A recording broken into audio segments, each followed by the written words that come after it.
Halo, hey semuanya, kembali lagi di Seika Story. Bagaimana kabar kalian hari ini? Semoga dalam keadaan baik ya. Buat yang belum tahu, Seika Story merupakan channel yang akan membahas film dan cerita-cerita pilihan.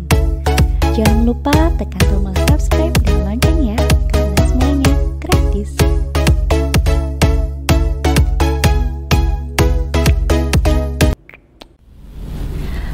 Kali ini kita akan membahas salah satu drama Korea yang berjudul Always. Always merupakan film besutan dari sutradara Il Ok-sung yang mengusung genre drama romantis. Berdurasi 105 menit, film ini menampilkan duet dari aktor So Ji-sub dan aktris Han Hyo-joo. Jang Chol-min, sebut saja Bang Seo, diperankan oleh So Ji-sub adalah seorang mantan petinju yang hebat pada tahun 90-an.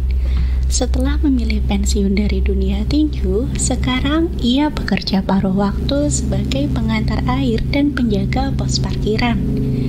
Ia mempunyai kepribadian yang sangat dingin, tak banyak bicara, dan menutup kehidupan pribadinya dari dunia luar.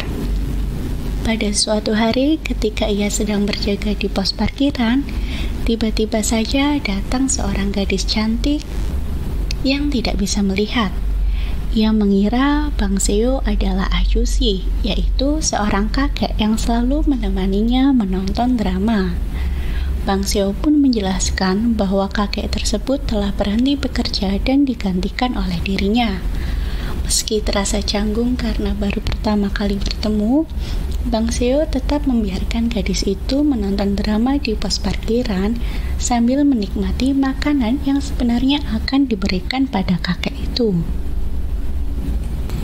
Mereka pun berkenalan. Gadis tersebut ternyata bernama Chung-hwa yang diperankan oleh Han Hyo-joo, seorang telemarketer di sebuah perusahaan besar di Korea. Chung-hwa memiliki kepribadian yang ceria, hangat, dan menyenangkan. Sejak saat itu, Chung-hwa sering mampir ke pos tersebut untuk menonton drama kesukaannya bersama Bang Seo. Mereka mulai dekat satu sama lain. Saat menonton drama, Bang Seo sering menggambarkan bagaimana karakter drama yang sering mereka tonton. Namun, pada suatu malam ketika pulang menonton konser musik bersama, Chung-hwa menanyakan sesuatu yang menyangkut masalah pribadi Bang Seo di masa lalu. Dan hal itu pun membuat hubungan mereka sempat merenggang. Berjauhan dengan Chung-hwa membuat Bang Seo kehilangan sesuatu dalam dirinya. Ia merindukan Chung-hwa yang selalu membawa keceriaan dalam hari-harinya saat ini. Akhirnya hubungan mereka kembali dekat ketika Bang Seo berhasil menolong Chung-hwa saat akan dilecehkan oleh bosnya. Bahkan mereka pun semakin dekat satu sama lain. Untuk keamanan, Chung-hwa pun pindah ke rumah Bang Seo yang telah direnovasi dan mereka memiliki seekor anjing yang diberi nama Dingga. Bang Seo memberikan anjing itu ke Chung-hwa bertujuan untuk melindungi dan menemaninya agar tidak sendirian. Setelah kehadiran Chung-hwa, kehidupan Bang Seo pun berubah. Ia bertekad untuk menanggung semua kehidupan Chung-hwa yang telah keluar dari pekerjaannya. Ia pun kembali lagi menjadi seorang petinju untuk mendapatkan uang agar kehidupan mereka lebih baik. Kehidupan mereka pun semakin berwarna layaknya pasangan yang sedang dimabuk asmara. Hingga suatu saat Chung-hwa menceritakan tentang bagaimana dirinya mengalami kecelakaan dan kehilangan penglihatannya. Bang Seo menyadari ternyata hal itu ada hubungannya dengan dirinya pada saat menjadi seorang debt collector dan menagih seorang debitur yang mencoba membakar dirinya sendiri. Debitur itu pun jatuh dari atas gedung. Melihat hal itu, Chung-hwa yang saat itu sedang mengendarai mobil bersama ayah dan ibunya kaget hingga mengalami kecelakaan parah. Ayah ibunya meninggal di tempat dan Chung-hwa pun mengalami kebutaan. Mendengar hal itu, Bang Seo sangat merasa bersalah dan bertekad untuk mengembalikan penglihatan Chunghwa. Akan tetapi, ia harus memiliki uang sejumlah 20 juta won atau sekitar 260 juta rupiah. Bang Seo pun nekat untuk mengikuti sebuah turnamen tinju ilegal di Thailand yang sangat beresiko dan mengancam keselamatan jiwanya.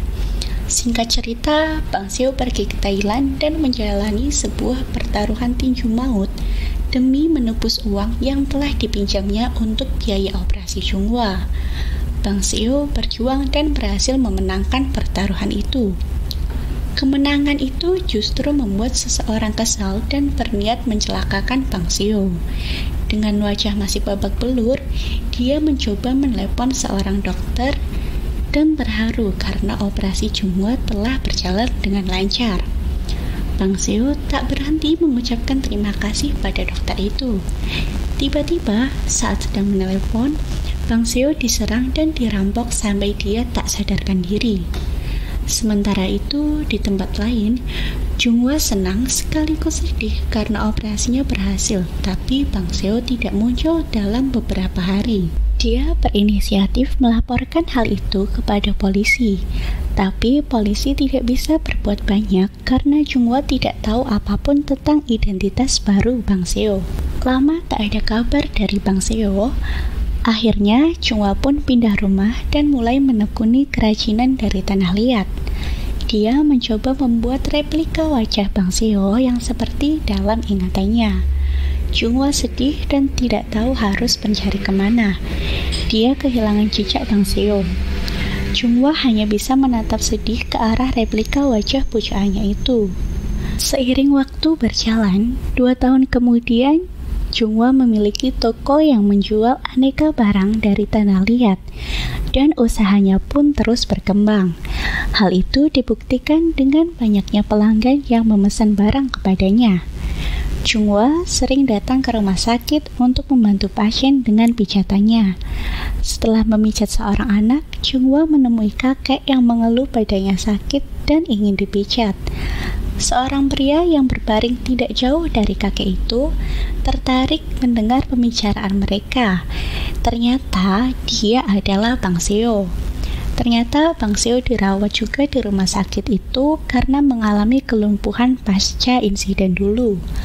Bang Seo pun menoleh dan dia kaget melihat Chunghwa yang sedang tersenyum memijat. Chunghwa tertarik melihat Bang Seo dan menghampirinya. Tanpa ragu, dia langsung menawarkan diri untuk memulai memijat, tapi Bang Seo pun hanya terdiam. Justru kakek tadilah yang memberi informasi bahwa Bang Seo itu baru pindah dari rumah sakit Incheon dan dia sangat pendiam. Chunghwa merasa tidak asing ketika memijat badan Bang Seo. Tetapi ketika melihat nama pasien, dia mengenyahkan kecurigaannya karena nama pasien bukan Bang Seo. Chunghwa menyemangati bahwa Bang Seo pasti akan sembuh. Ketika Chunghwa sudah pergi, Bang Seo membuka kepalan tangannya yang berisi batu pemberian Chunghwa saat mereka masih pacaran dulu. Bang Seo menangis sedih dan terharu. Dia senang karena kini Chunghwa sudah kembali hidup normal.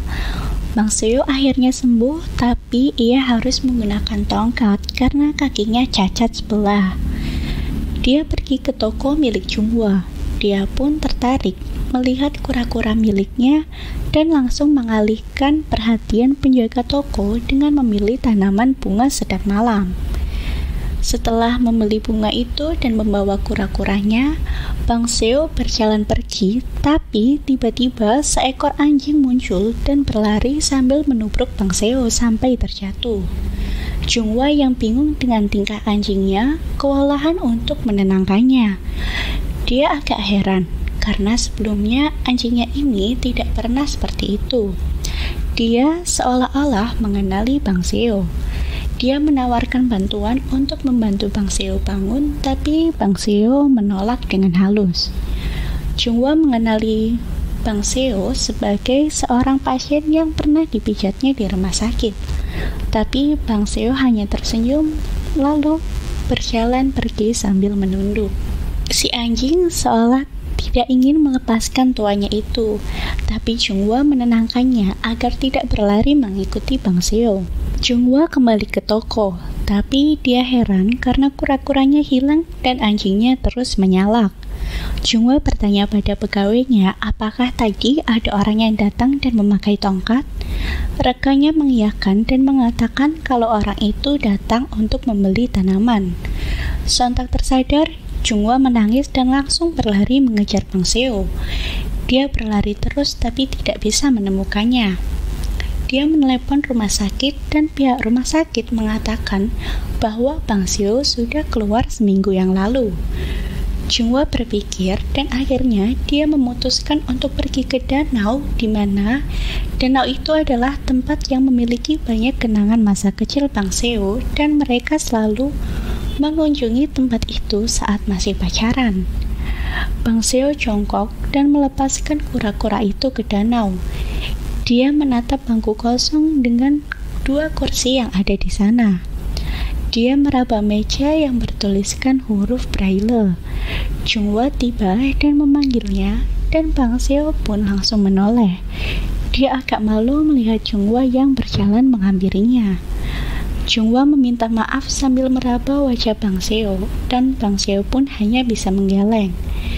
Dia terus menunduk tidak berani menatap wajah Junghwa, tapi akhirnya memberanikan diri ketika Junghwa terus memintanya. Mereka saling menatap seolah ingin melepaskan rindu. Mereka sama-sama menangis dan Junghwa memeluk Bang Seo dengan erat. Bang Seo balas memeluk sambil mengatakan kalau aku mencintaimu, Junghwa. Dan akhirnya mereka pun kembali bersama. Kira-kira setelah ini kalian pengen diceritain apa lagi nih? Tulis di kolom komentar ya.